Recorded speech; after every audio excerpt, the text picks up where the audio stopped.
جہاں ہماری اپنی بار کے وکلاء یہاں اس لیکچر سیریز کے لیے یہاں تشریف رکھتے ہیں، وہاں آج ہماری خوش نصیبی ہے کہ چودھری محمد رمضان شمع صاحب رحیم یار خان سے بھی تشریف لائے ہیں.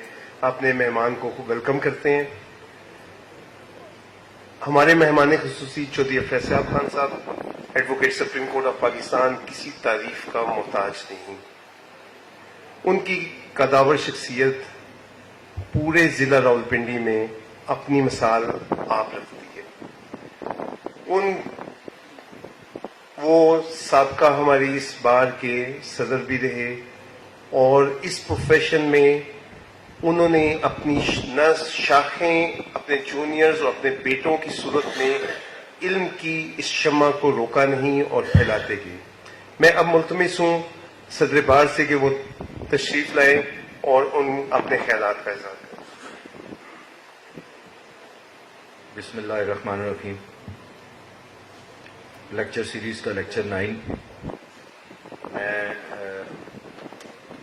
مشکل، چونکہ ہائی کورٹ کی پریکٹس جو ہے وہ ایک مشکل سبجیکٹ ہے، اور اس میں سے پھر ہم کوشش کرتے ہیں کہ جو مشکل ترین سبجیکٹ ہوں وہ ان پہ جن کی گرفت ہو ان کو ان سے ریکویسٹ کی جائے. میں چوہدری صاحب کا مشکور ہوں. میں چوہدری صاحب کو ڈے ون سے ریکویسٹ کی تھی اور انہوں نے کبھی بھی میری جو ہے وہ ریکویسٹ کو جو ہے اس کے اوپر انہوں نے نہ نہیں کی. چوہدری صاحب کا تعارف، جو میں جب وکالت میں آیا تو مجھے کسی نے چوہدری صاحب کے بارے میں بتایا تو تعارف یہ تھا کہ چوہدری صاحب آل راؤنڈر ہے. میں نے چوہدری صاحب کو ریونیو پہ آرگو کرتے دیکھا ہے with full command, civil side پہ ان کو آرگو کرتے ہوئے دیکھا ہے وتھ فل کمانڈ. میں نے ان کو کرمنل سائڈ پہ خود فیس بھی کیا ہے اور مجھے کافی ڈیفیکلٹی ہوئی ہے ان کا اپنا کرمنل سائڈ پہ بھی اسی طرح گرپ، سروسز لا کے اوپر بھی اس طرح گرپ. تو چوہدری صاحب ہماری بار کا اثاثہ ہے.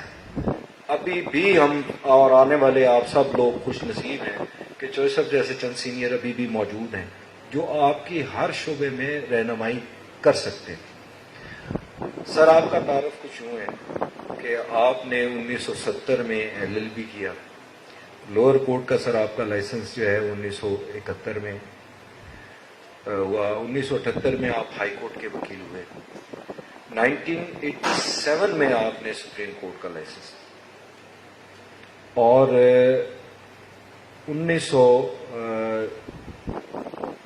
ممبر پنجاب بار کونسل رہے آپ 1994 سے لے کر 1999 تک.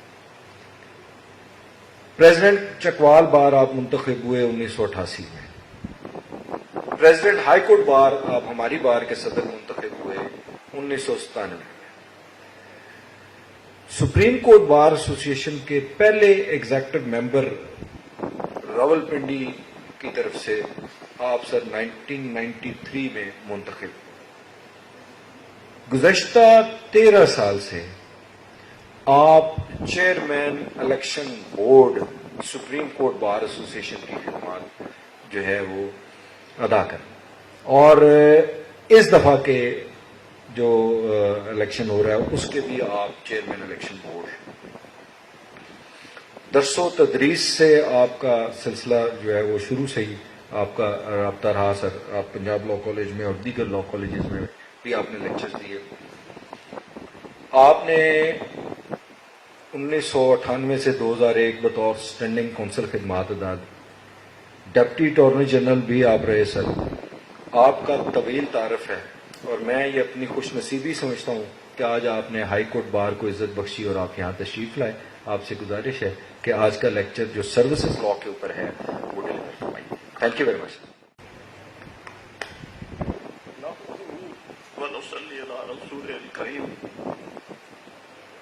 الحمد للہ رب العالمین الرحمن الرحیم مالک یوم الدین ایاک نعبد و ایاک نستعین اہدنا الصراط المستقیم صراط الذین انعمت علیہم غیر المغضوب علیہم ولا الضالین آمین.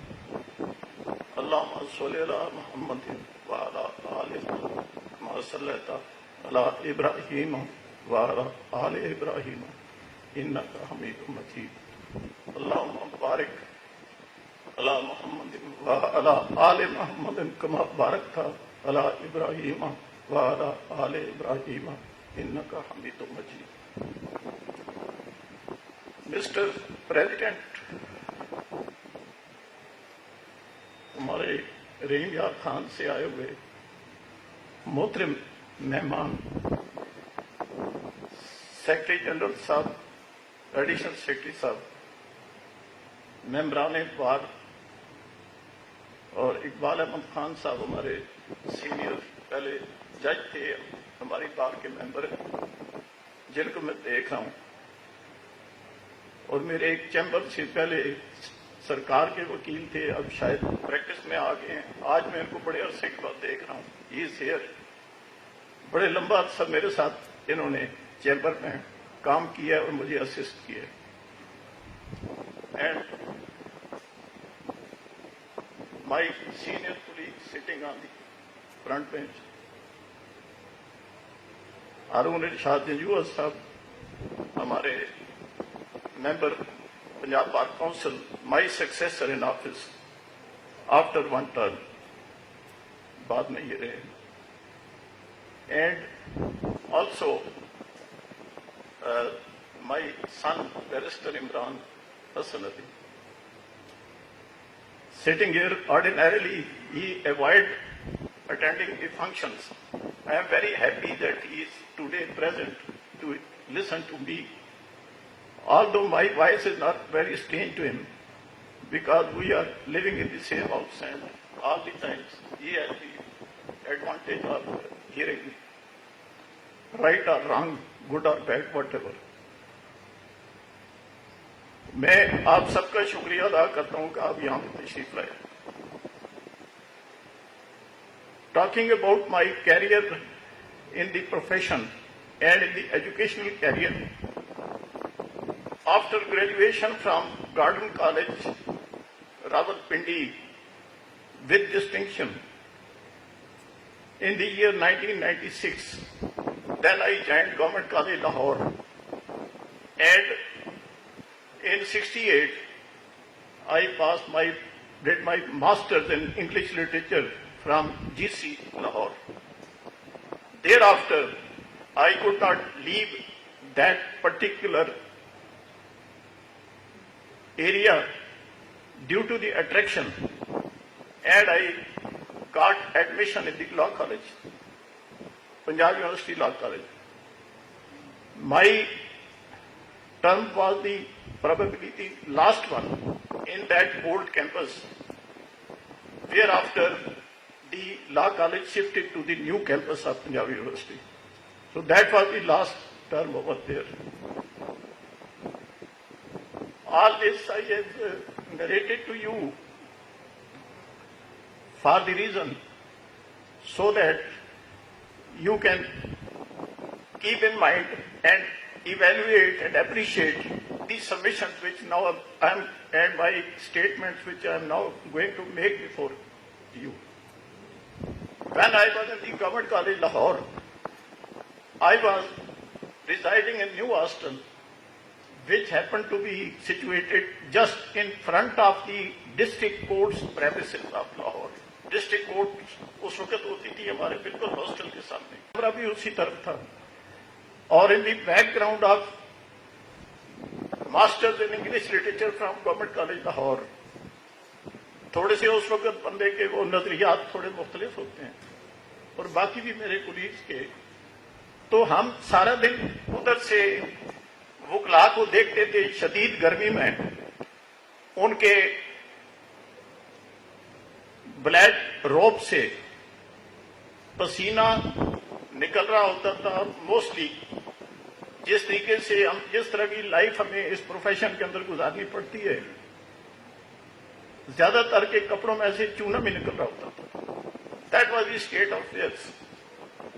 تو ہم جنرلی آپس میں یہ کرتے تھے اس پروفیشن کے متعلق. تو mostly the friends use to say یار اور کوئی بھی کام کر لیں گے، یہ کام نہیں کریں گے، یہ وکالت ہوگا، یہ کافی لیبوریس ہے، کافی ڈیفیکلٹ ہے. but I always had the word of difference. I aspired for this profession from day one. I got admission in Government College Lahore in Masters in English Literature with the sole object of becoming a lawyer ultimately. So I always had a dissenting note to them. I said that I will become a lawyer. So I passed my LLB in 1970 and straight away came to the, initially I started in Karachi, City Court Karachi, but after 3-4 years, I was persuaded by my father to come to this area because I was the only issue of my parents. So they wanted that I should be before them here. They got me shifted from there. Although I had a lucrative practice just within 3-4 years, I had good practice in Karachi. So I shifted to this area. Thereafter, my career is before you. I became member of Bar Association Chakpal. But I practiced in Jhelum, Attak, Pindi, in revenue courts, district courts, criminal courts, everywhere. The territorial jurisdiction of Chakpal could not satisfy my lust and aspiration for quality work in this profession. Because at that place only limited sphere of working was available. Therefore, I also established an office in Rawalpindi in those very days. Firstly at Mall Road and for some time in Rahmanabad at Murray Road. Thereafter, throughout near PC Hotel, just on the mall, in the Mall Plaza, where even till today I am maintaining my office and running my practice over there. Now, this was the background in which I work on all branches of law. And as far as the today's topic of service law is concerned, this became my expertise for the first time. Because previously I was, as you know, I was well known as a leading criminal lawyer. Used to appear with in Ihsan Qadir Shah Sahab from Sargodha, with Khaja Sahab in Jhelum, Sardar Ishaq Sahab in Pindi. So all the leading lawyers of the old division, I used to appear against them from day one because I had the learning of about 3-4 years with Azizullah Sheikh in Karachi. Therefore, from day one, I succeeded to effectively conduct cases against almost all the senior lawyers. और सरदार साहब अक्सर जब case करके आते थे तो मैं उनका आज भी उन्हें याद करता हूं कि एप्रिशिएट करते थे। और एक दफा एक केस के अंदर उनका बड़ा मजबूत केस था, मैंने इफेक्टिवली उसको रिप्लाई किया तो सरदार साहब बाहर आए तो वो कहते हैं कि लोहे ही कटना है, लोहे को लोहा काटते हैं। This is what he said about. Civil side पे मैंने एक केस ड्राफ्ट किया, आज भी मुझे याद है। मौलवी साहब, अल्लाह ताला बरकत रहमत करे, मौलवी सिराजुल हक साहब, तो वो केस मैंने ड्राफ्ट किया। पार्टी ये कहती थी जी कि ये तो he is well known for being a leading criminal lawyer, तो उनकी जिद थी कि कोई अच्छा सिविल का वकील भी साथ हो जाए। मैंने फिर खुद मौलवी साहब के चैम्बर में गया, उनको मैंने एंगेज करवाया। When he went through the petition which I had drafted, तो मौलवी साहब के अल्फाज ये थे, वो ऊपर ऐनक उतार के उन्होंने ऊपर देखा, यार such a clear headed person I have never seen petition. और बाद में उस केस को फर्दर मेरे साथ मौलवी साहब, अल्लाह ताला की रहमत करे, उनकी वफात के बाद मौलवी Anwarul Haq sahib, my colleague and class fellow in the Gordon college, ex-judge of Honorable Judge of Lahore High Court, وہ پھر اس کیس میں وکیل ہوئے میرے ساتھ مولوی صاحب کی جگہ، تو ان کی اپریسیشن کے الفاظ بھی اسی طرح سے تھے کہ یار یہ پٹیشن کیسے لکھی آپ؟ تو یہ اللہ تعالیٰ کی دین ہوتی ہے. میرا لیکچر پہ میں آ رہا ہوں واپس، میرے دین ہے سروس پر. میں صرف یہ باتیں اس لیے کی ہیں کہ جو میرے عزیز آج یہاں پہ موجود ہیں ان کے لیے اس پروفیشن کے متعلق میں یہ ایک بات کرنا چاہتا ہوں کہ یہ ایک ایسا پروفیشن ہے، ایک ایسا عظیم پروفیشن ہے کہ جس کے اندر آپ اگر انٹیگریٹی، آنیسٹی اور ہارڈ ورک اور ڈیڈیکیشن پٹ ان کریں تو اس کا کوئی نعمت بدل ہے نہیں. لیکن اگر اس کے اندر تھوڑی سی بھی لغزش آئے تو پھر اس سے برا پروفیشن کوئی نہیں. یہ اس کی پرائمری ریکوائرمنٹ یہ ہے کہ the lawyer should be upright, straightforward, honest, having integrity in all respects, dedicated to the profession and to the interest of his client, for which he should work very hard, so that he is properly represented, for which he has paid. And if the lawyer take all the pains to do all what he has stated, then I tell you that in this profession there are very vast avenues and there is always a room at the top which always lies vacant for anyone who want to achieve it. That always remain vacant.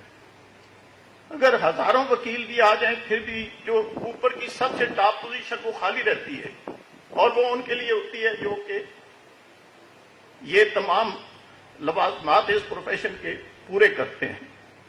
تو یہ میری request ہے سب کے لیے جو میرے عزیز ہیں، juniors ہیں، اس بار کے ممبر ہیں، کہ وہ ان تمام چیزوں کو ذہن میں رکھ کے پریکٹس کریں اور وہ جو ٹاپ پہ خالی پوزیشن ہے وہاں تک پہنچنے کی کوشش کریں.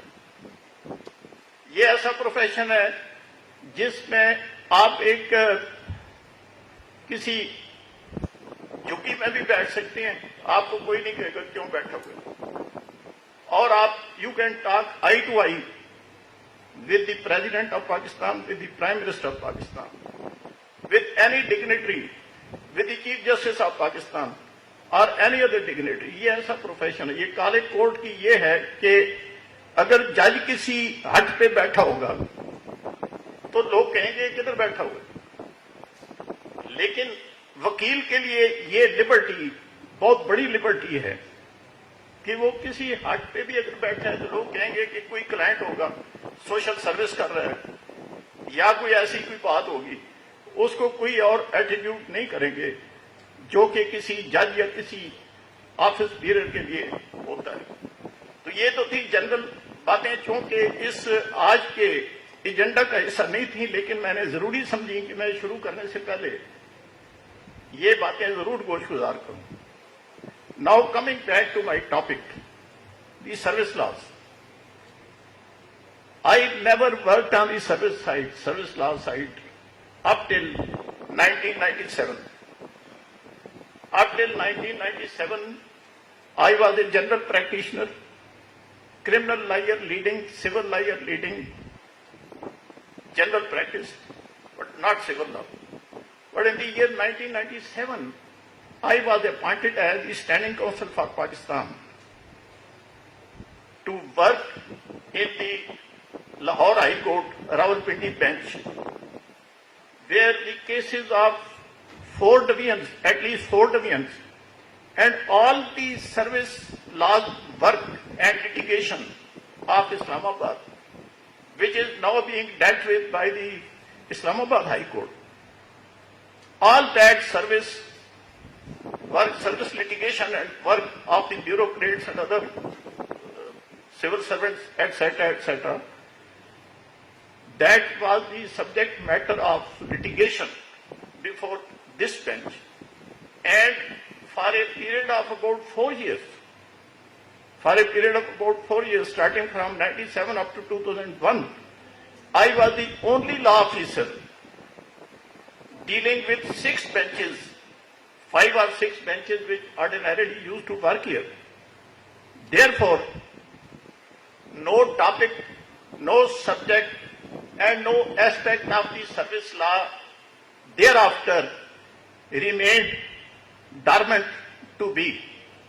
I had the occasion to work in the service matters of all types of civil servants, public servants, those who were not civil servants, those who were ordinary employees, class 4 employees, and even the service cases relating to the Pakistan Army, Pakistan Navy, and Pakistan Air Force.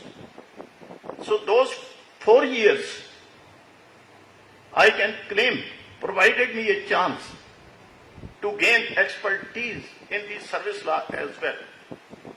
And my inclinations diverted from general practice to this specialized practice after that period.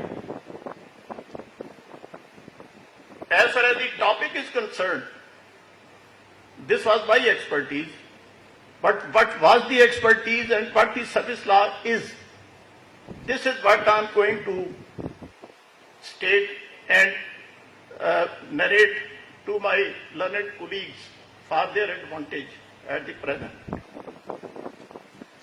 What I have gained as a knowledge in the subject of service laws, I think needs to be explained firstly with reference to Article 260 of the Constitution of Pakistan.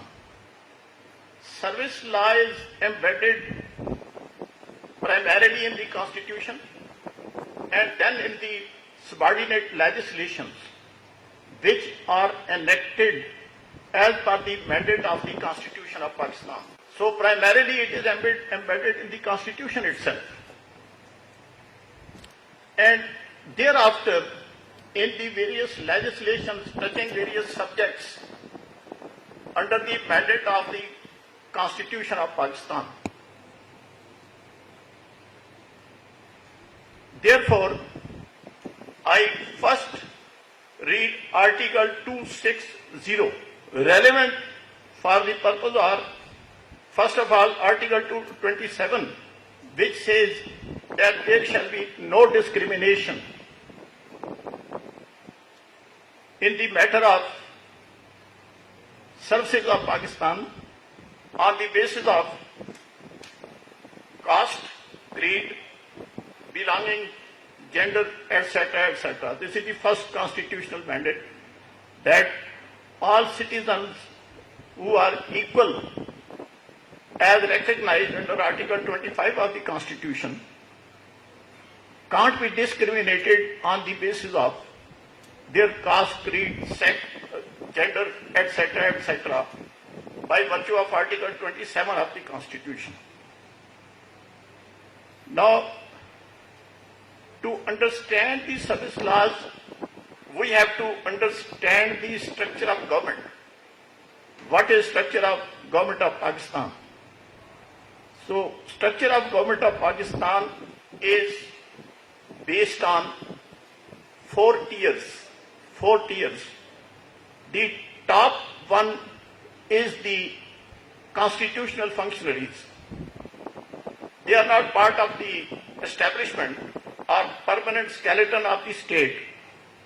They are constitutional functionaries. For example, the President of Pakistan, Prime Minister of Pakistan, their advisors, ministers, cabinet, and etc., Attorney General for Pakistan, all these are mentioned in the exception to Article 260 of the Constitution, Article 260 of the Constitution. You will find all those who are constitutional functionaries nothing doing with the ordinary service laws. They are constitutional functionaries and they enjoy their perks and privileges under the provisions of the Constitution, only their pensionary benefits, salaries, etc., are determined by the legislature on the basis of subordinate legislation, which too is based on the mandate of these very provisions of the Constitution of Pakistan. So this is the first category. Now, coming to the second, which is the main category, which we call as the establishment of Pakistan. Establishment or skeleton on which the flesh and blood is hanging. So this is the skeleton of Pakistan. We call it as the people in service of Pakistan. I am not presently talking about the civil servants. I have used the word service of Pakistan. The people in service of Pakistan. Because all those who are in service of Pakistan are not necessarily civil servants, which is a different species and category altogether. People in service of Pakistan. These service of Pakistan is defined in Article 260 of the Constitution. And this Article 260 defines the service of Pakistan means any service, post or office in connection with the affairs of the Federation or of a province and includes, this word includes is of crucial importance, and includes an all Pakistan service. Service in the all Pakistan service is different from service of Pakistan. This is to be distinguished and understood for proper comprehension of the service laws. There is a distinction because all civil servants are in the service of Pakistan, but all those who are in service of Pakistan are not necessarily the civil servants. This is the primary difference between the two. So all Pakistan service is defined in Article 260, means any service, post or office, in connection with the affairs of the Federation or of a province, and includes an all Pakistan service. This is one of the components. All Pakistan service, जिसे हम generally CSS ये cadre कहते हैं, this is only one of the components of service of Pakistan, one of the components, but not the entire. And service in the armed forces, etc., are declared as such. Armed forces is different, वो भी service of Pakistan में आते हैं, but they are not civil servants. उनका Pakistan army act के तहत उनके अपने हैं, जिसके तहत वो गवर्न होते हैं. Now, after that, इसी के अंदर वो exceptions हैं जो कि constitutional functionaries को सर्विस ऑफ पाकिस्तान से एक्सक्लूड करते हैं. वो एक सेपरेट क्लास है जो कि कॉन्स्टिट्यूशनल फंक्शनरी, उनको कॉन्स्टिट्यूशन डील करता है और लिमिटेड हद तक, जिस हद तक ये रिक्वायर करता है उनको लेजिस्लेशन उनको करती है. अब जो सेकंड कैटेगरी है जो कि मैंने गुजारिश की कि which is called as the establishment. Establishment is the skeleton, permanent skeleton of the party जो कि उसको सस्टेन करता है. हुकूमत आती है, चली जाती है, but that skeleton is there. That skeleton is continuous, is working. अब उस skeleton के अंदर भी दो categories हैं. One category is those who are public servants are in the all Pakistan service, but they are not civil servants. Civil servants और जो जैसे ऑल पाकिस्तान सर्विस एक पर्टिकुलर सर्विस है जो कि which is common to the federation and to the provinces who are called ordinarily called as the CSS officers. This is a service created for whole of the country to serve in the federation and in the provinces. But primarily, they are controlled by the establishment union of the federation, which regulates their working, their postings, transfers, etc., etc. And for that, a special legislation, which is the prime legislation for this all Pakistan unified grades latest नाम अब इनका latest जो है वो nomenclature change करके all Pakistan unified grades रख दिया गया है। इसीलिए डिप्टी कमिश्नर को आप वो DOR डिस्ट्रिक्ट ऑफिसर रेवेन्यू और वगैरह वगैरह ये जो इनकी नॉमेनक्लेचर चेंज हुई तो ऑल पाकिस्तान यूनिफाइड ग्रेड्स ये बनाए गए in the wake of a military takeover. They could not retain their extra assertive pride over and above the people of Pakistan, which they had started doing. So this amendment in the nomenclature was made. तो उनको नाम नहीं रखते DOR वगैरह deputy commissioner की बजाय commissioner की बजाय ये सारे उनके नाम जो हैं उसमें उन्होंने अमेंड कर दिए। Now the primary statute which deals with the service structure of this all Pakistan service, which is common to the federation and the provinces, is called as the Civil Servants Act 1973, which was enacted under this Constitution of Pakistan. There were provisions in the Constitution of 56 and thereafter in the 62 Constitution. But this legislation has ultimately come in pursuance of this Constitution under Article 240 of the Constitution. This is also under the constitutional mandate. Article 240 says that terms and conditions of the persons in the All Pakistan service shall be governed by an act of legislature, i.e. the National Assembly in case of federation and of the Provincial Assembly in case of a province. Whereas one thing has to be understood that the fourth tier of government, which is the local government, has their own special service structures, and they are not governed by this law, which only relates to the civil servants. Now, as far as the civil servants are concerned, their terms and conditions by operation of Article 240 of the Constitution are governed by the Civil Servants Act of 1973. Whereas those who do not fall in the category of civil servants, but they are in the service of Pakistan, their terms and conditions are governed by the arrangement made between the employee and the employer, which are mostly determined and settled in the letters of their appointment. For example, if we have to employ an ambassador to the United States of America, if he is not a member of the Foreign Service of Pakistan, he is somebody else. If he is a member of Foreign Service of Pakistan and he is sent there as an ambassador, obviously he will be governed by this very act.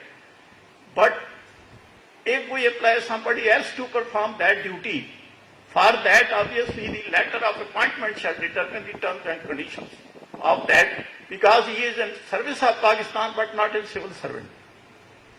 Similarly, we have a separate dispensation for the judiciary, which is also dealt with by the Constitution of Pakistan, because they are also the constitutional functionaries, not the civil servants.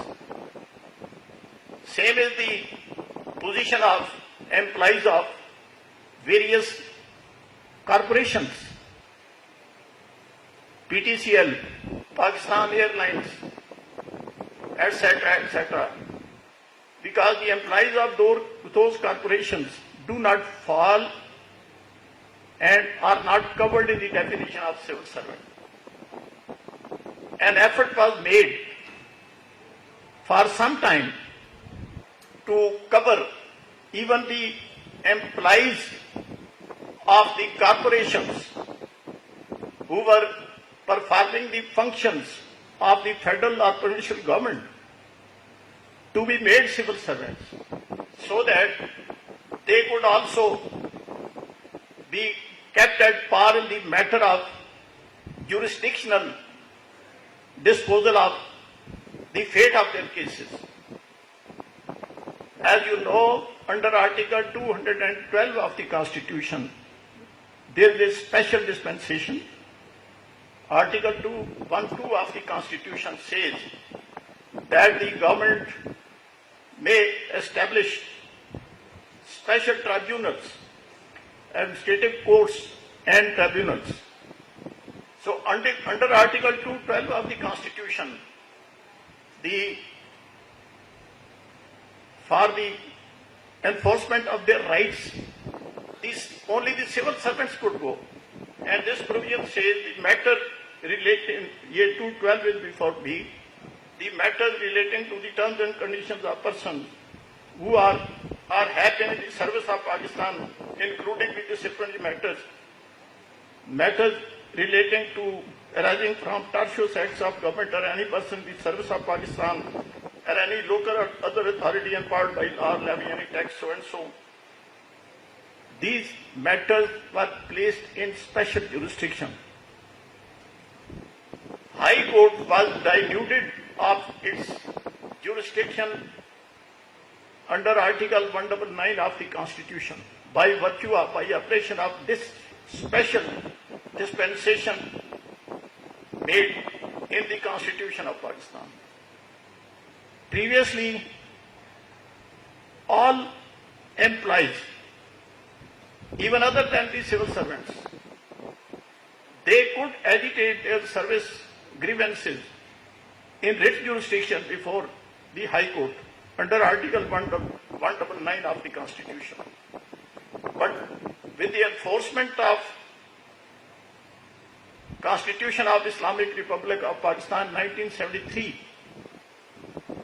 this power was segregated from the jurisdiction of high courts and was given to the special tribunal called as the service tribunal, who could deal with the matter. The consequence of this was that whenever we practicing in the High Court used to file a writ petition in the High Court for the enforcement of any of the rights of the civil servants, the answer would come that this court lacks jurisdiction, and many writ petitions meet the fate of dismissal. Even now, almost every day. And we are directed to agitate and take the matter to the service tribunal. Now, before the service tribunal, you can only go when you have exhausted your departmental remedies. Firstly, you have taken the grievance to the next higher forum from the particular authority which has taken a decision against you. First of all, you have to go to that forum. Then there is a time limit that you have to wait for 3 months. If that forum decides within that period, 3 months or 2 months, 2 months or 3 months? 3 months. If that forum decides within 3 months, well and good. Then you have to challenge the order passed by that appellate forum. But in case the appellate forum sits over the matter and fails to decide your grievance or that appeal within that statutory period of 3 months, only then you can go to the service tribunal.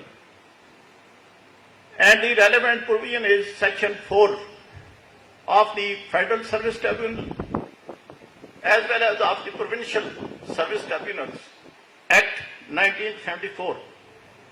The Central Tribunal is called as the Federal Service Tribunal, working in Islamabad with benches at various places for the convenience at Karachi, Quetta, etc., etc. And in the provincial matters, for those who are employed in the provinces also have enacted similar laws called as the provincial, the KPK Service Tribunal, Punjab Service Tribunal, Sindh Service Tribunal, and Balochistan Service Tribunal under Section 4. The bar always make efforts, intellectual efforts, to carve ways and means for enhancement of jurisdiction of the High Court, because most of us are ordinarily working in the High Court.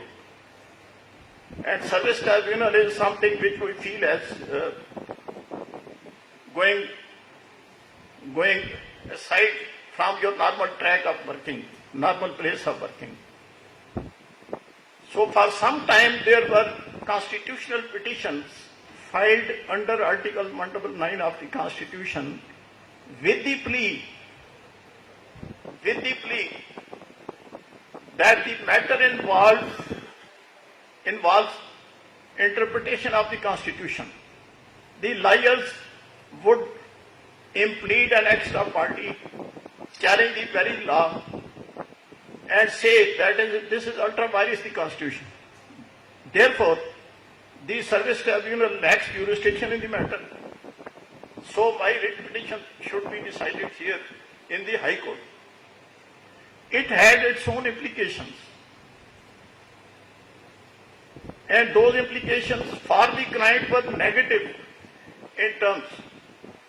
Firstly, for the reason that when you challenge the vires of the very law under the order has been passed against the client, then a notice was to be issued under Section 27A of CPC to the Attorney General for Pakistan. And a new mess would be created, a litigation within litigation. One case converted into two cases, and the second case is more complicated for the client, not for the lawyer.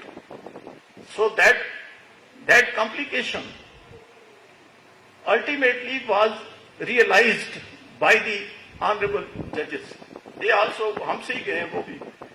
So they ultimately laid down the law that even the vires can be looked into by the tribunal. If you can establish that the law under which your right is, they diverted the litigation to that side. At one stage, there was a grievance in the service, in the scenario of the employees' grievances. A situation had arisen where most of the working of the department was assigned to various corporations, but performing the same functions, which was primarily the functions of the government. And the government was having a predominantly controlling share. Therefore, a deciding entity, an entity which actually controlled that corporation, which was created for the purpose of misdirecting the employees and to deprive them of certain rights. For example, there are certain instances, for example, if the government wanted to privatize a certain establishment, for example, Pakistan Television Corporation or any other PTCL, so they made it a company governed by the board of directors based on its memorandum of association and articles of association under the company law. But in pith and substance, in the final analysis, it could be easily discovered that in fact it is an entity which is practically and virtually being run and controlled by the government, although the name has been changed. Therefore, the writ petitions came, and in the writ petitions also the Honorable High Court wanted to put them at par with to put them to the same earlier position. Therefore, certain judgments came. The government therefore enacted a deeming clause in the law. Through that deeming clause in the law, they enacted that the employees of even the corporations, which is practically the government corporations controlled by the government, shall be deemed to be civil servants for the purpose of jurisdiction of the service tribunal. This was an amendment made in the law. That amendment ultimately came before Honorable Supreme Court of Pakistan, and in Mubin Rahman case, the famous, they were again segregated from the mainstream, and that deeming clause was annulled, and they were directed to approach the same jurisdiction of the high courts, subject to the condition, obviously subject to the condition. From there they were segregated. But as you know, maintainability of writ petition is always subject to the fact that you are coming to the High Court for the enforcement of some statutory law, statutory rules, or under some provision of law, or under some provision of the Constitution, to the High Court and its jurisdiction. That is the basic requirement. So for that reason, many of them became remediless,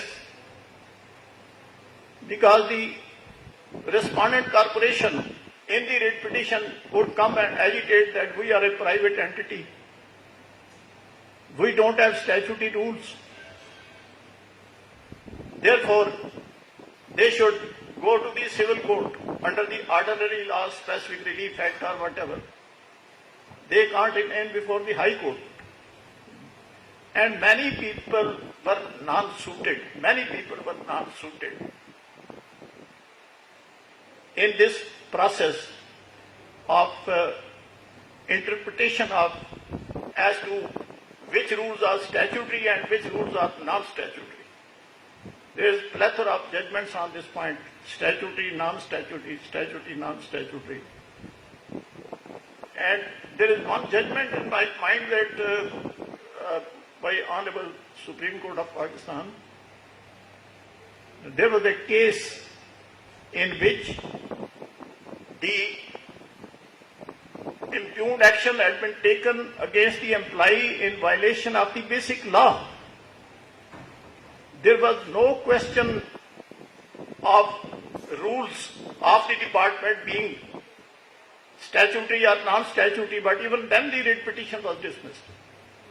So the matter went before the Supreme Court of Pakistan. Mr. Jawad S. Haja, Honorable, the then Judge Supreme Court of Pakistan, is one famous judgment.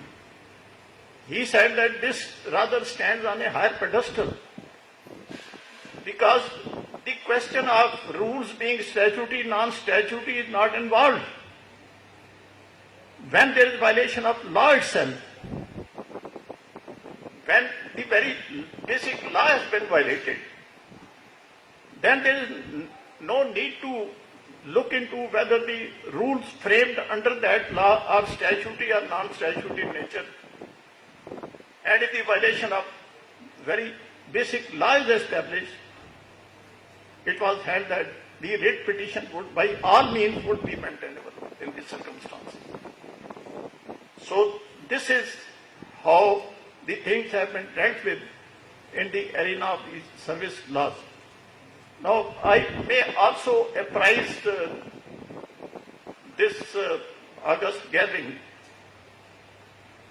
that as far as the This is what we said about the All Pakistan Service. They are governed by the Civil Servants Act.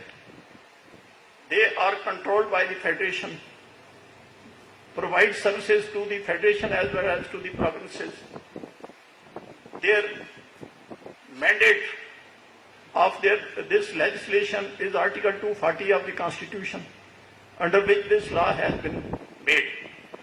Now coming to another category of employees is the local government employees who are working in the fourth tier of government, that is the municipal corporations or in the municipal committees, etc., etc. That is the local government employees. It should be kept in mind that this is a different category. They do not, like the contract employees, the local government employees do not fall in the definition of civil servant as given in the Civil Servants Act. They are excluded from the definition of civil servant. Therefore, they neither can take advantage of the special jurisdiction created before the service tribunals, nor they can come on the basis of any violation of efficiency or discipline rules or the Employees Efficiency and Discipline Act of 2006. They can't come under that.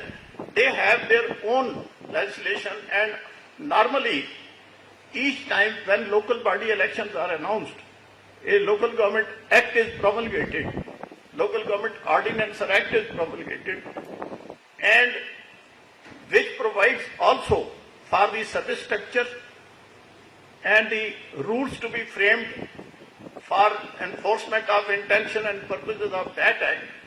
And under those rules, their terms and conditions are regulated and governed.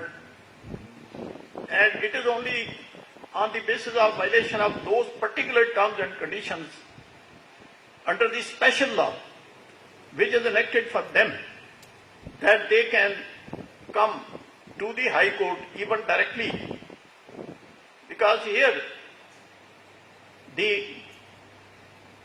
normally their terms and conditions are governed by statutory rules which have the backing of that particular local government act or law. Therefore, their writ petitions are maintainable. And the Honorable High Courts cannot brush aside their cases by saying that you also go to the service tribunal at somewhere at Lahore or elsewhere. So this is the fourth tier. In this fourth year, during my practice, what I have experienced is that mostly the grievances raised by employees of the local government are to great extent ordinarily redressed by the establishment, by the government, by the secretary, by the chief secretary. Why? Because in the matter of civil servants,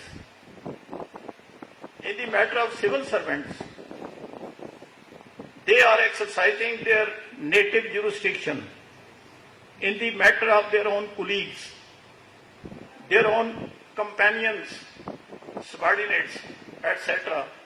And what they prefer is that they should go to the court, let the court decide, instead of the chief secretary deciding and getting the pleasure of that particular employee, whereas incurring the wrath of his adversary, opponent, who also is from the same cadre and same group.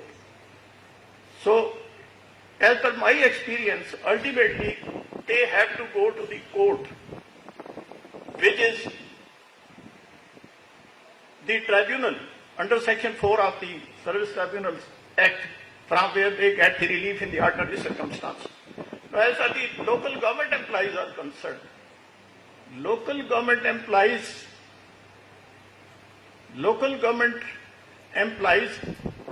are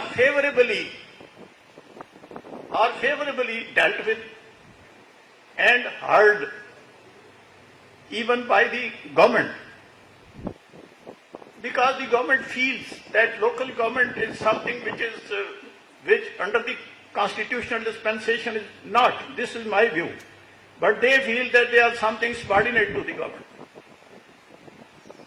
So the government normally make interference, and if an employee of the local government, of the municipal committee or municipal corporation is dealt with wrongly by his superiors, it is rectified by the establishment in the province. They want to maintain their superiority over the local government, to establish for all time that we are the sovereign and they are the subordinates. This is what I smell from the orders which come from there.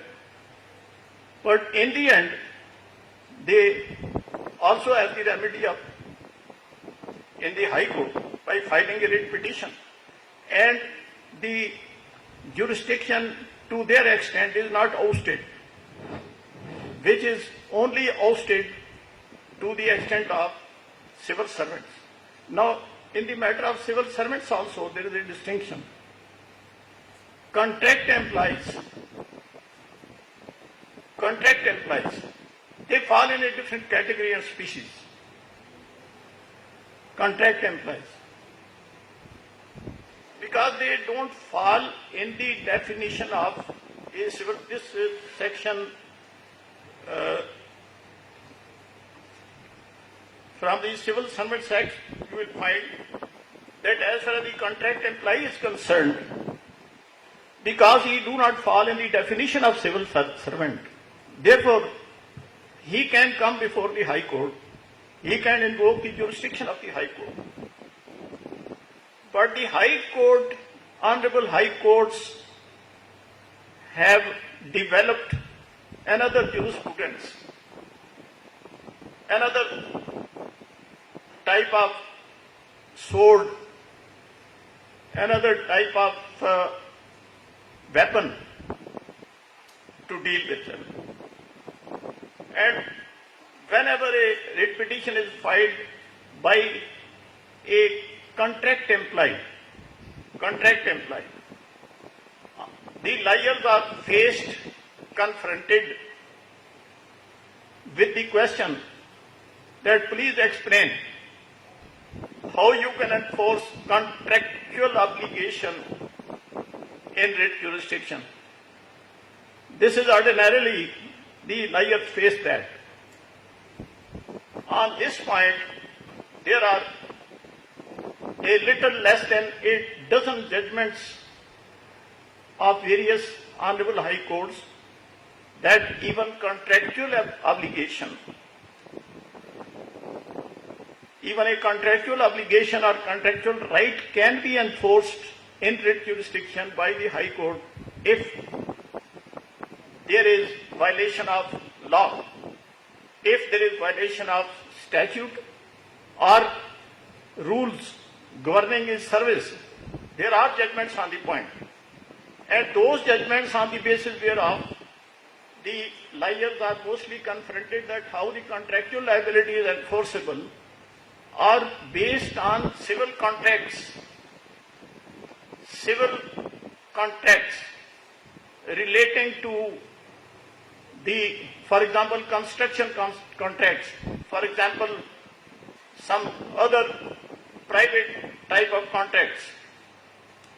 Those judgments regulate only that aspect of the contracts. But as far as the violation of some statutory rule or basic local government act is concerned, if that is there,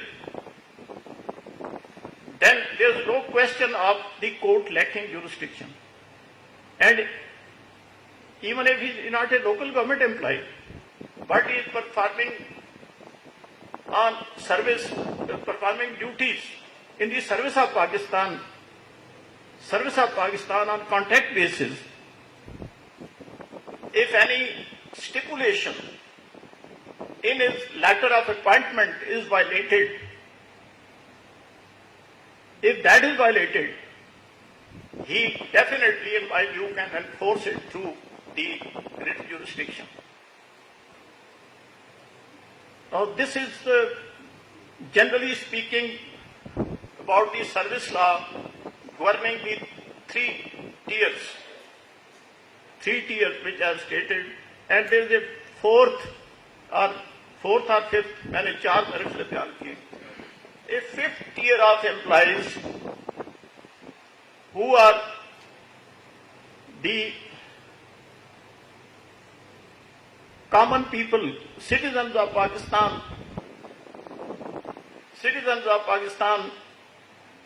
who render services without statutory protections. They render services without statutory protections. They are not protected by any statute as such. Therefore, they can neither come to the High Court nor they can go to the service tribunal.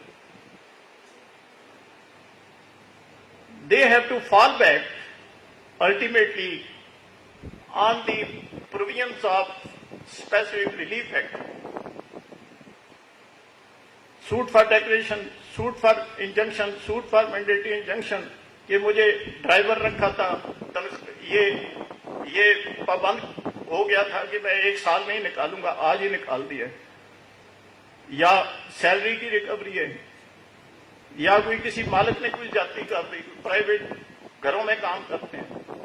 تو یہ وہ category ہے جو کہ ان کو special لا کے تحت protect نہیں کیا گیا. یہ اسی ایک کامن لا کے تحت, کامن لا کی جو پروویژنس ہیں اسپیسیفک ریلیف ایکٹ کے تحت وہ مختلف قسم کے سوٹ کر سکتے ہیں, اور کوئی نہیں کر سکتے تو ڈیمیجز سوٹ فائل کر سکتے ہیں کہ میں اگر یہ سال کے لیے رکھا تھا آج ہی نکال دیا تو میرے تو بچے جو ہیں وہ اگر یہ نہ کرتے تو مجھے تو یہ نوکری مل رہی تھی, میں ادھر چلا جاتا اور ادھر میں 1 سال سے زیادہ بھی رہ سکتا تھا. تو therefore suit for damages, for recovery of compensation and for recovery of the loss, actual loss which has been suffered, وہ پھر ان کے لیے وہ الٹیمیٹ ریزیڈول ریمیڈی رہ جاتی ہے, کیونکہ ان کی اپائنٹمنٹ بیسیکلی کانٹریکچوئل بھی ہوتی ہے اور کانٹریکٹ بھی ان ریٹن ہی ہوتا ہے. It is not based on any return terms and conditions, in written contract بھی بیسڈ ہوتا ہے. Their remedy is in the civil court. ویسے تو یہاں پہ موسٹلی یہاں پہ اسٹیچوٹری پروٹیکشن بھی ہے اور کسی لا کے تحت گورن ہو رہے ہیں, لیکن رولز جو ان کے لیے فریم ہو گئے کسی ڈپارٹمنٹ کے اندر کسی امپلائی کے لیے, وہ اتفاق سے گورنمنٹ سے ویٹنگ نہیں کروائی گئی, ڈپارٹمنٹ نے خود بنا دی ہے اور گورنمنٹ سے اس کی ویٹنگ نہیں کروائی. تو اس بنیاد پہ آرڈینریلی ایسے لوگوں کو بھی ہائی کورٹ یہ کہہ دیتی ہے کہ you also go to the civil court, like that person who falls at the lowest ebb and tier of the service structure. یہ ہے اس کیٹیگری کے متعلق. Now before I part, I want to point out one thing.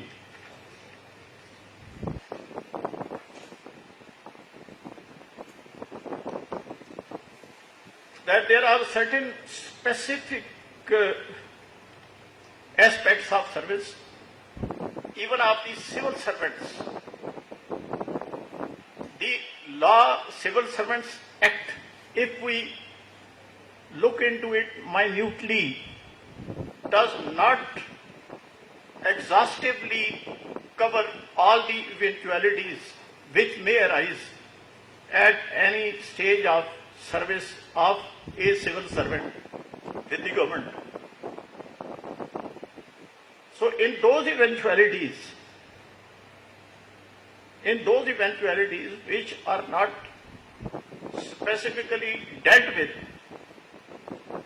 under the provisions of the Civil Servants Act, obviously they would retain the remedy. They can't go to the service tribunal, and they would retain the remedy of agitating their grievance in writ jurisdiction before the High Court.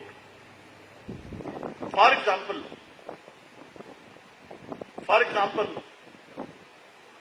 in the matter of service rights, first of all, I would say that Article 27 can be enforced only through the writ petition.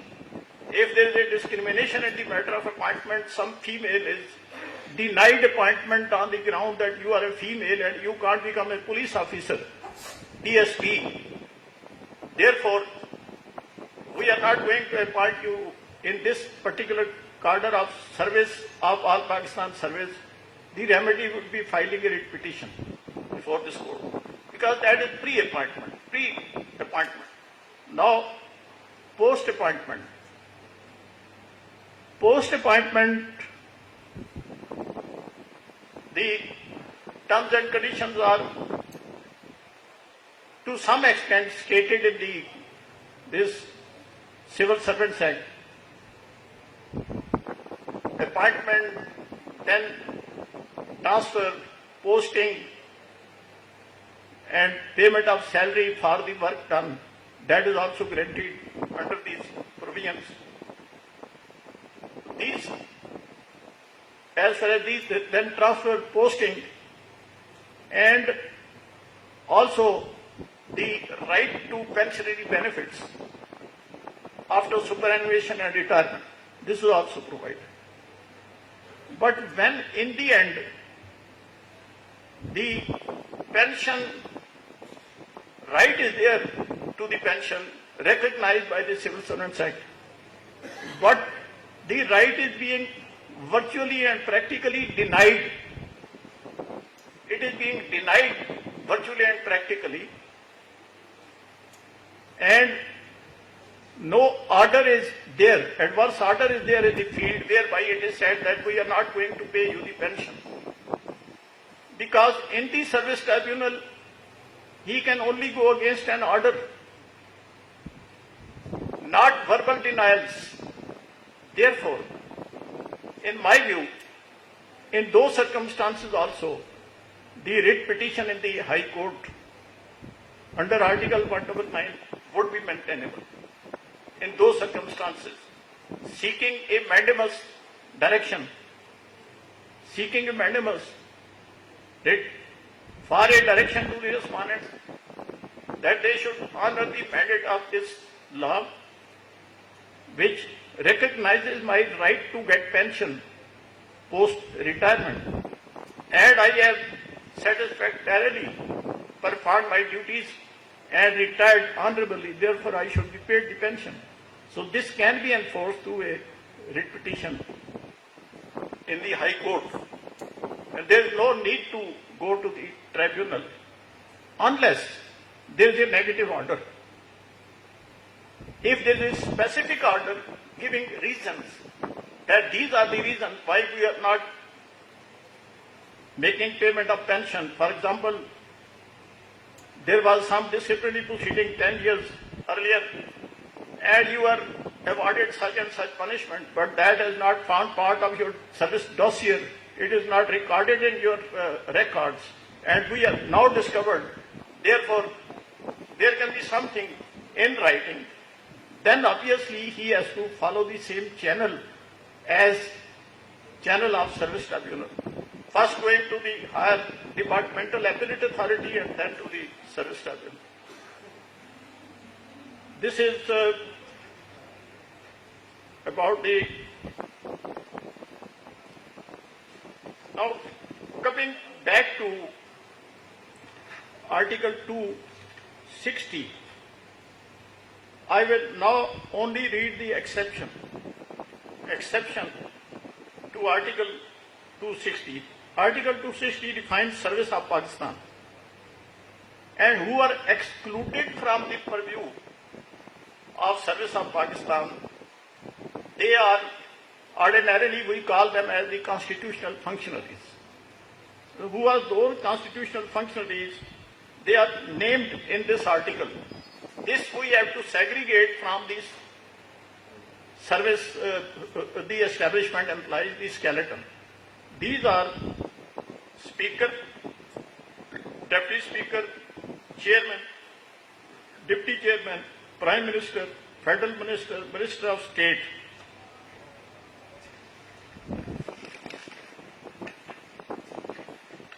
Then provincial ministers, Attorney General for Pakistan was subsequently included through an amendment. Advocate General subsequently included through amendment. Parliamentary secretaries, chairman or member of the Law Commission, chairman or member of the Council of Islamic Ideology, special assistants to the Prime Minister, advisor to the Prime Minister, special assistant to the Chief Minister, advisor to a Chief Minister, or member of a House of Parliament or a provincial assembly. These are the category who do not fall. Although they may call them as Khadme, so and so, but they are not in service of Pakistan. They are constitutional functionaries. These are just like dealt with, just like kept at par with the other organs of the state organs, judicial functionaries, honorable judges of Supreme Court and High Courts, which do not include the subordinate judiciary. For the subordinate judiciary, also there is a law which deals with their terms and conditions of service, and there is a tribunal created within High Court, headed by judge to be nominated by the Honorable Chief Justice, who decides about their terms and conditions of service. So that is also an exception.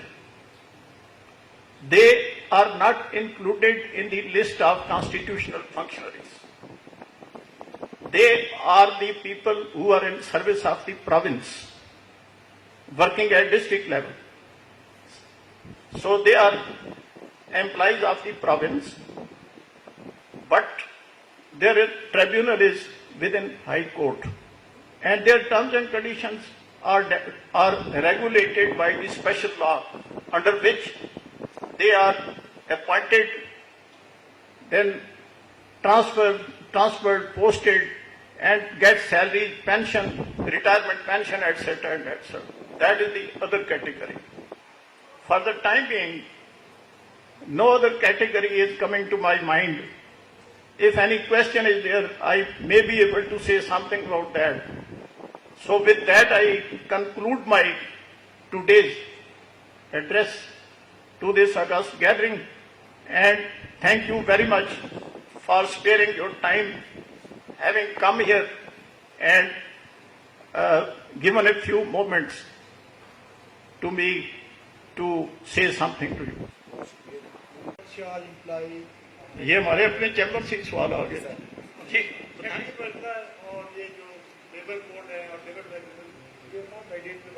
یہ labour, ہاں یہ میرے ذہن سے بات نکل گئی. اچھا ہوا آپ نے سوال کر دیا. جہاں پہ سول سرونٹ کو ڈیفائن کیا گیا ہے نا سول سرونٹ ایکٹ کے اندر، وہاں پہ کون لوگ سول سرونٹ نہیں ہیں؟ ایک تو کانٹریکٹ امپلائیز نہیں ہے، ایک وہ لوگ نہیں ہیں جو کہ workman as defined under the labour laws. جو ورک مین ہوتے ہیں نا وہ بھی سول سرونٹ نہیں ہوتے. تو ان ورک مین کی جو ریمیڈیز ہیں وہ پھر اس چینل میں ان کی گریونس پٹیشن آ سکتی ہے، یا وہ ایک کیس کر سکتے ہیں لیبر کورٹ میں. Grievance petition before the member national industrial relations act, اور اس کی اپیل پھر لائی کرتی ہے full bench of the NIRC.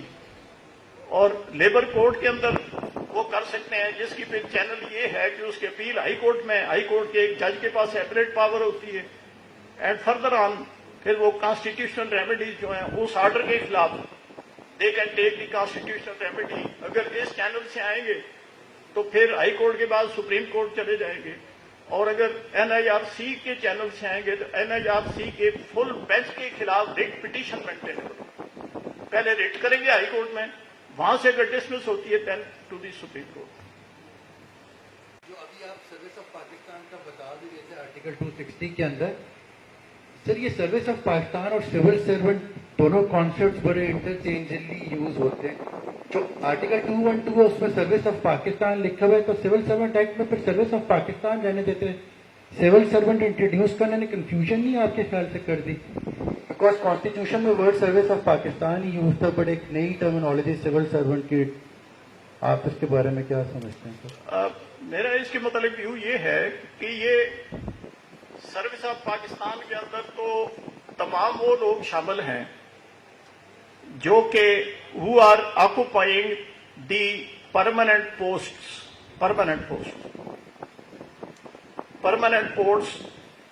of the federation or a province. کوئی بھی permanent post جو بھی ہولڈ کر رہا ہے he is in service of Pakistan, and they are called as the people in service of Pakistan, not as the all Pakistan service. یہ distinction ہے، people in service of Pakistan not the all Pakistan service.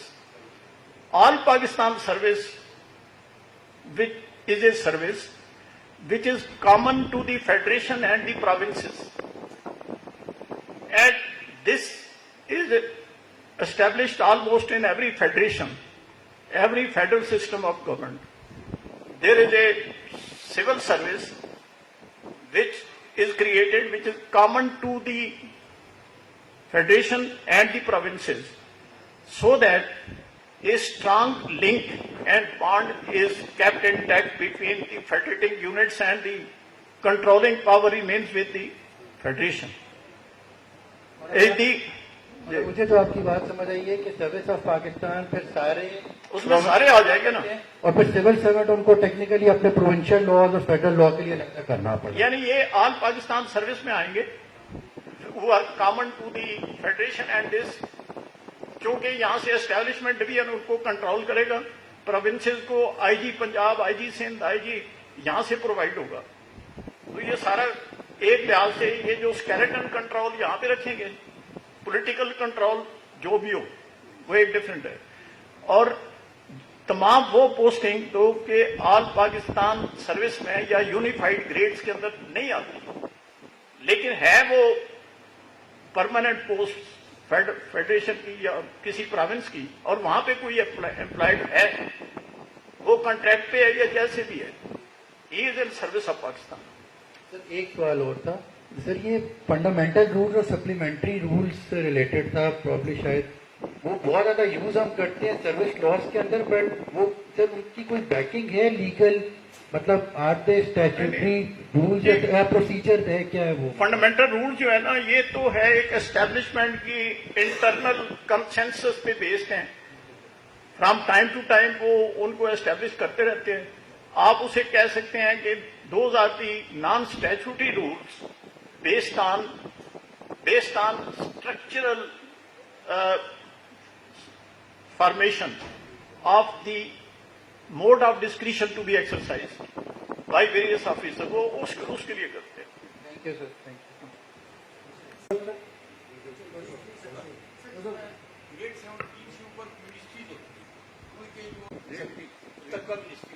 آپ ان کی appellate authority President Secretariat ہے، establishment division ہے یا prime minister secretary? جی، اس کے متعلق پہلی بات تو یہ ہے کہ گریڈ 16 اینڈ ابو یہ ایسپیکٹ رہ گیا، یہ کوشچن میں کلیئر ہو جائے گا. گریڈ 17 اینڈ ابو جتنی اپوائنٹمنٹس ہوتی ہیں وہ صرف اور صرف کمپٹیٹو بیسس پہ تھرو پبلک سروس کمیشن ہو سکتی ہے. وہ ایک تو ہوتا ہے نا کہ باقی پوسٹوں پہ گریڈ 16 تک تو وہ اپنی ڈپارٹمنٹل سلیکشن کمیٹی بنا کے تو گریڈ 1 سے لے کے 16 تک اپوائنٹمنٹ کر سکتے ہیں. تو ریموول اتھارٹی سیکٹری میں بتاتا ہوں، تو گریڈ 17 کی چونکہ اپوائنٹمنٹ جو ہے وہ आम ऑफिसर या सिलेक्शन कमेटियां वगैरह नहीं कर सकते। वो एक कॉम्पिटिटिव एग्जाम होता है, वो एग्जाम CSS जिसे कहते हैं या PCS कहते हैं, वो एग्जाम होने के बाद उनकी सिलेक्शन होती है, ट्राइब्यूनल वो करता है, अपना कमीशन करता है under the public service commission act, commission की फॉर्मेशन होती है, वो उसकी अपॉइंटमेंट करते हैं। अब इसी वजह से उनकी रिमूवल जो होती है उसका भी आसान तरीका नहीं है, क्योंकि आम ला तो ये है ना, अपॉइंटिंग अथॉरिटी जो किसी को अपॉइंट कर सकता है, निकाल भी सकता है after meeting certain formalities, but here in this case इनको निकालने का जो तरीकाकार लॉ के अंदर वजह किया गया है, उनको सर्विस प्रोटेक्शन किसी हद तक दी गई है कि वो फिर उसके लिए वो अथॉरिटी जो है ना उसमें सारी फॉर्मेलिटीज पूरी करेगी, शो काज, हियरिंग वगैरह वगैरह, इंक्वायरी, और उसके जो एफिशिएंसी डिसिप्लिनरी रूल्स के अंदर प्रोविजन है या पीडा एक्ट की जो प्रोविजन है उन सबको मीट करेंगे। मीट करने के बाद रीजंस देंगे, वजह देंगे, only then can be terminated. फिर उसकी नेक्स्ट हायर अथॉरिटी में अपील, ट्राइब्यूनल में, फिर ये सारा फिर चैलेंज होगा। अपना डिपार्टमेंट हो गया सेफ्टी का, हाँ। अब सेफ्टी से ऊपर एस्टेब्लिशमेंट डिवीजन अपीलेट अथॉरिटी बनेगी या नहीं, establishment division is headed by secretary establishment.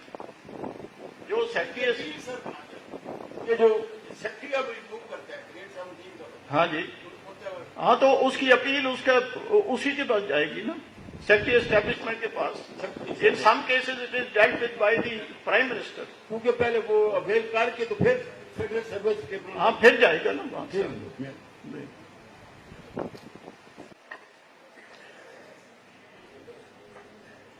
Chaudhary अफसर साहब खान साहब advocate supremo court of Pakistan को खुशामदीद कहते हैं कि वो स्टेज पे तशरीफ लाएं। मैं सदर बार से रिक्वेस्ट करता हूं कि वो स्टेज पे तशरीफ लाएं।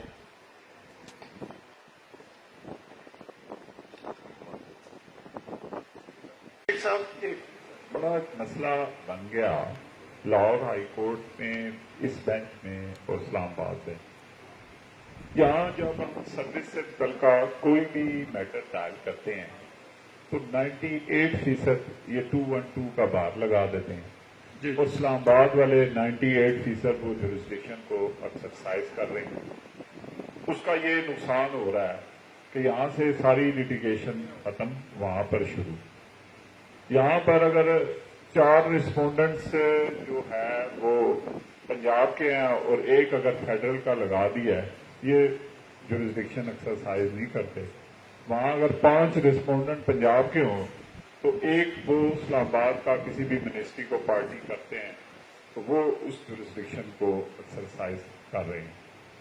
अब इसके बारे में लॉ क्या कहता है कि जुरिस्डिक्शन को एक्सरसाइज करनी चाहिए या जुरिस्डिक्शन को particularly in service matter restrain रहना चाहिए?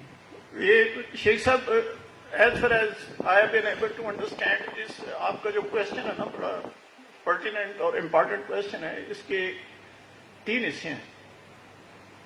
वन इज कि ये इस वजह से नहीं सुनते कि ये हमें टेरिटोरियल जुरिस्डिक्शन नहीं है। एक तो आपने ये कहा कि टेरिटोरियल हमें नहीं है क्योंकि एस्टैब्लिशमेंट डिवीजन का ये ऑर्डर है, सेक्रेटरी एस्टैब्लिशमेंट का, ये किसी सेक्रेटरी का sitting in Islamabad, therefore we lack jurisdiction in the matter. और अगर आप सेक्रेटरी एस्टैब्लिशमेंट को पार्टी बनाते भी हैं तो ये कहते हैं जी कि उधर ही जाएं, हम नहीं सुनेंगे। एक आपका ये क्वेश्चन है। तो इसका जवाब ये है कि ये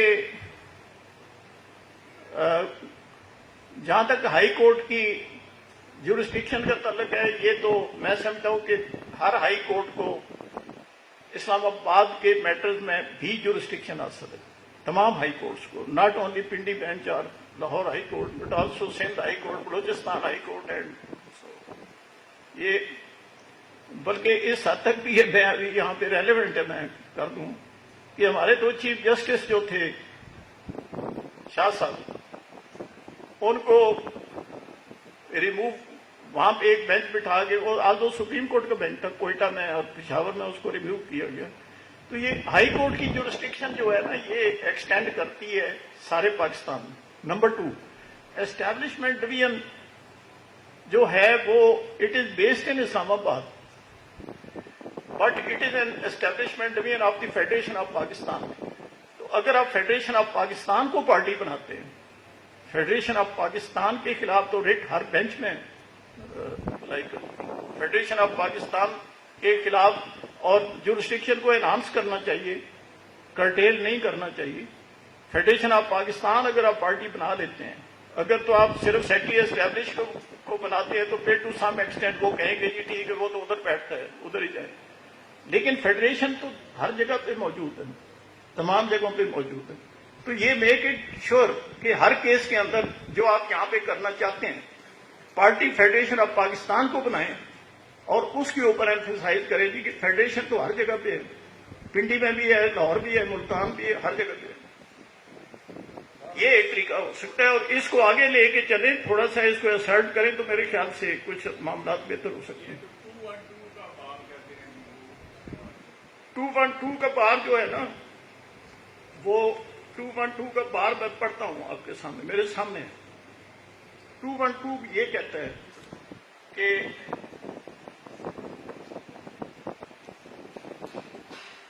matters relating to the terms and conditions of persons who are or have been in the service of Pakistan, including disciplinary matters. ठीक है, ये वो कहते हैं जी कि ये एक्सक्लूसिव जुरिस्डिक्शन उनकी होगी। अब यहाँ पे आपको ये क्वेश्चन टेरिटोरियल जुरिस्डिक्शन का नहीं है, ये है हमने ये डिस्टिंग्विश करना है कि जो मामला आप लेके अदालत में जा रहे हैं, क्या वो टर्म्स एंड कंडीशन के अंदर फॉल करता है या नहीं करता। उसके लिए आपको पढ़ना पड़ेगा सिविल सर्वेंट्स एक्ट, जिसके अंदर terms and conditions of the civil servant are stipulated. अगर तो उसके अंदर फॉल करता है फिर तो ये बात सही है कि फिर तो ये मामला ट्रिब्यूनल में ही डिसाइड होगा, क्योंकि that relates to the terms and conditions. लेकिन उसके अंदर जैसे कि मैंने पहले गुजारिश की, एक्सेप्शंस हैं, contract employees, people who don't fall in the definition of civil servant, for example, जो के वर्कमैन वगैरह या दूसरे हैं, तो वो सारे के सारे तो एक्सक्लूड हो जाएंगे, रह जाते हैं सिविल सर्वेंट्स। सिविल सर्वेंट्स की हद तक अगर मामला civil terms and condition of service से मुतल्लिक ही है, जो कि सिविल सर्वेंट एक्ट के अंदर डिफाइंड है और लिखी हुई है, then tribunal has the jurisdiction. मेरा सवाल आपसे ये है कि नादरा अथॉरिटी एक डिसीजन दे दी थी, उसके खिलाफ क्या रहना चाहिए? रिट पे जाते तो वो कहते हैं नाम लिख देंगे। नादरा के खिलाफ वो तो आप रिट कर सकते हो। रिट कहते हैं नॉन मेंटेनेबल है कि नॉन रूल्स, अच्छा उनके रूल्स नादरा के स्टैच्यूटी नॉन स्टैच्यूटी। अगर रूल उनके अभी जो जूरिस्प्रूडेंस अभी है ना हमारी, उसके मुताबिक तो यही है कि अगर रूल नॉन स्टैच्यूटी हैं, यानी उसकी गवर्नमेंट ने वेटिंग नहीं की, इस ग्राउंड पे आप जा सकते हैं। नादरा अगर नादरा एक्ट की कोई वायलेशन करे तो फिर आप वो जजमेंट मैंने आपको बताई है, वो जो उसकी बुनियाद पे आप जा सकते हैं, वो हायर पेडेस्टल पे होगा। अगर एक्ट को ही वायलेट कर दें फिर रूल स्टैच्यूटी नॉन स्टैच्यूटी इररिलेवेंट। अगर आप ये पढ़े नादरा एक्ट को, अगर उसकी किसी शिक के खिलाफ उन्होंने कोई फैसला किया है तो फिर रिट मेंटेनेबल होगा। बेसिकली जनरल साहब की बता रहे थे प्रिंसिपल ऑफ पॉलिसीज में भी है, कोई डिस्क्रिमिनेशन नहीं होनी चाहिए। तो ये जो डार्क कल्चर है हमारी कंट्री में, तो ये क्या डिस्क्रिमिनेशन है? आपका इस पर व्यू क्या? समटाइम्स एक डिबेट भी होती है कि जैसे स्टेट ऑफ दैट जो है वो मुस्लिम होना चाहिए, तो ये देखें, अगर तो ये डिस्क्रिमिनेशन गवर्नमेंट कर रही है इंडिविजुअल्स के साथ, तो बस अपना ये काला कोट और टाई जो है इसको करें, रिटें करें जितनी मैक्सिमम कर सकते हैं। फंडामेंटल राइट की वायलेशन है, आर्टिकल 25 की है, आर्टिकल 27 भी है, अगर वहां पे डिस्क्रिमिनेशन होती है। ऑल्दो वो फंडामेंटल राइट के चैप्टर में नहीं है, लेकिन 25 तो है ना, उसकी बुनियाद पे आप रिटें कर सकते हैं। लेकिन अगर डिस्क्रिमिनेशन किसी और जगह से हो रही है तो उसके फिर फॉर एग्जाम्पल कोई डिस्ट्रिक्ट कोर्ट डिस्क्रिमिनेट कर रही है, एक वकील को ज्यादा बेनिफिट दे रही है, दूसरे को कम दे रही है, तो फिर सदर साहब से रब्ता